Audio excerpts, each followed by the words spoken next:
There's something happening inside your cat's body every single day. And most owners never connect it to what's sitting in the bowl.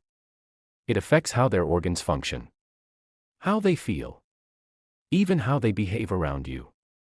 This is what daily wet food actually does, from day one. Section 1, Hydration. Start here, because everything else builds on this. Your cat barely touches their water bowl. You've probably noticed. Most people assume their cat is just picky, or forgetful. But it's neither. Cats evolved as desert hunters. Their ancestors got almost all their hydration from prey. A mouse, a small bird, animals whose bodies are roughly 70% water. The thirst drive in cats never developed the way it did in other animals. They weren't designed to drink on the side. They were designed to eat their water. Here's where the problem starts. Most house cats eat dry kibble.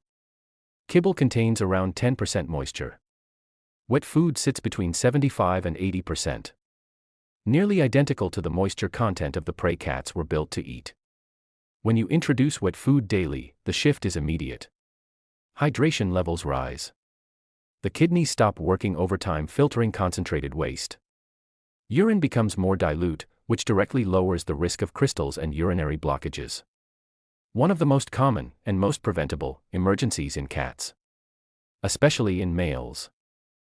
A study published in the Journal of Feline Medicine and Surgery found that cats on wet food produced significantly more urine at lower concentration.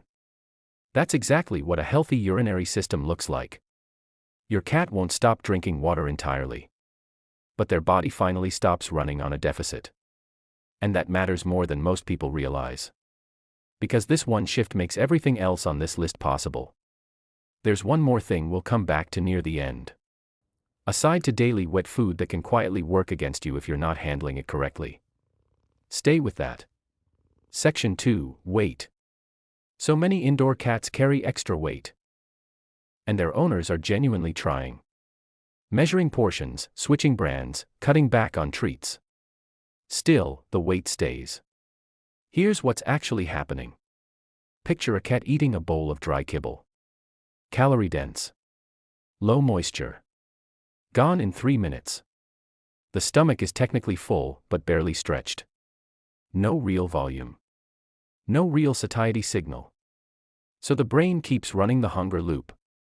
And in the background, all those unprocessed carbohydrates. Some formulas carry 40% or more. Get quietly converted and stored. Because cats are obligate carnivores with almost no biological machinery for burning carbs. Their bodies were never built for it. It's not a discipline problem. It's a food design problem. When you switch to daily wet food, the equation changes. Higher protein. Higher moisture. Significantly lower carbohydrate load. That combination lets your cat feel genuinely full on fewer calories. Research from the Waltham Center for Pet Nutrition found that cats fed wet food were more likely to maintain a lean body composition, even when allowed to eat freely. Protein triggers a stronger satiety signal than carbohydrates do. The cat eats, the signal arrives, and they stop. If your cat has been carrying weight and nothing has worked, the answer might not be how much you're feeding. It might be what. Section 3, the coat. There's a quiet signal most owners overlook. Run your hand along a well-nourished cat and you feel it immediately. Something dense and soft, almost weighted. Now think about a cat whose coat has gone wrong. Not obviously sick. Not matted. Just dull, flat texture, more shedding than usual, a faint dusty or greasy quality you can't quite explain. Most people blame grooming or genetics. But the coat isn't a surface feature. It's a readout. When nutrition is off, the body makes a quiet decision. Redirect resources toward organs and survival, away from anything it considers cosmetic. Skin gets less. Fur gets less. The coat doesn't fail all at once. It just slowly stops being what it was. Wet food is naturally rich in animal-based proteins and fats. The two things skin and fur depend on most. Dry kibble, even quality formulas, goes through intense heat and pressure during processing. A significant portion of those fragile fatty acids and amino acids degrade before they ever reach the cat's system. When you switch to daily wet food, Most owners notice the change within 2 to 4 weeks. Softer texture. Less shedding between brushings. That dusty or faintly greasy quality starts to fade.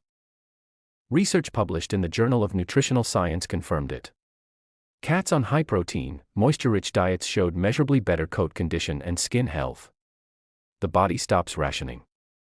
And the fur is usually the first place that shows. Section 4. Behavior around food. Does your cat call out the moment you move toward the kitchen? Do they eat like the bowl might disappear? Most owners read that as personality. A greedy cat. A dramatic cat. Just how they are. But look closer. Cats on dry food often develop frantic eating patterns. Not because they're food obsessed, but because kibble doesn't send the right signals to the brain. High carbohydrates digest fast. Low moisture means low volume. The stomach empties quickly, and the brain keeps asking for more. So they pace. They beg. They wake you at 4 a.m. Not out of stubbornness, out of genuine biological hunger. When wet food enters the picture daily, that cycle starts to unwind. Higher protein triggers a real satiety response. The moisture adds physical volume, enough to gently stretch the stomach and activate the "I'm done" signal. A study in the Journal of Veterinary Behavior found that cats on high-protein diets showed reduced food-seeking behavior and less agitation between meals. They eat. They feel it. They walk away. Now, not all frantic eating is purely about food type. Some cats develop speed eating as a learned behavior. Especially in multi-cat homes or cats with an anxious history. In those cases, wet food helps, but pairing it with a slow feeder or a food puzzle takes it further. It slows the pace and engages the foraging instinct their brains were actually wired for. When both pieces work together, the shift is hard to miss. Calmer at mealtimes. Less guarding. Less urgency. Mealtime stops feeling like an emergency. Section 5. The risk most owners miss. Here's the part mentioned at the start. If wet food does all of this, what's the catch? It's not the food itself. It's what happens after you open the can. Kibble can sit out for hours without much changing. Wet food is different.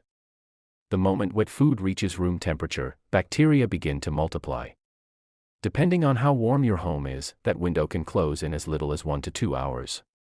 Cats that graze, eating a little, leaving, returning later, are the ones most at risk. The food may look the same. It may even smell the same to you. But here's what doesn't show: pathogens like Salmonella and Listeria thrive in wet food left at room temperature, and they won't give you any warning signs before your cat does. By the time a cat stops eating, starts vomiting, or starts quietly declining, the connection back to the bowl can take weeks to make. The rule is simple. Don't leave wet food out for more than 2 hours. If your cat hasn't finished, remove it. Unused portions from the can should be covered and refrigerated immediately, and used within 48 hours. One more detail that often gets missed. Cold wet food, straight from the refrigerator, isn't ideal. Cats are drawn to food close to body temperature because it mimics fresh prey. A few seconds in the microwave, or a small splash of warm water, brings it to the right range, and significantly increases how much your cat will actually eat. None of this is a reason to avoid wet food. Everything covered in this video still holds. But the difference between wet food helping your cat and quietly creating problems comes down to how you handle it once the can is open. Your cat has no way to tell you something changed. They won't mention the weight slowly coming off, or the hunger that used to trail them room to room, and doesn't anymore. They'll just be different. Softer coat under your hand. Quieter at mealtimes. Resting in a way that looks less like exhaustion and more like ease. You changed something in the bowl. Something in them responded. That's how cats communicate what's working. Not in words, but in the slow, quiet shift of a body finally getting what it needs. If that's the kind of understanding you want to keep building, subscribing means you won't miss what's next.